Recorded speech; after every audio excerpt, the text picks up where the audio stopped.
Ingegnere Banone, allora il piazzale Caos versa sempre in situazioni di totale abbandono, i turisti sono in continuo aumento, stamattina diversi pullman, però la strada di accesso purtroppo è sempre abbandonata dal comune. Ecco, lei in merito cosa sta facendo?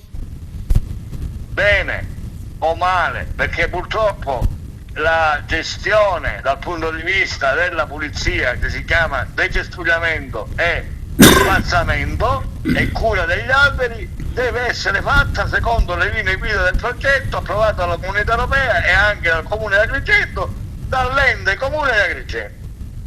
Tra l'altro questi ragazzi, sia i professori, i ragazzi e anche i loro accompagnatori, le guide e gli ultimi, dico anche gli autisti, stamattina rischiavano di essere attaccati dalle zecche. Quindi è una questione sanitaria, dovrebbe venire quindi anche qui l'ASL a controllare.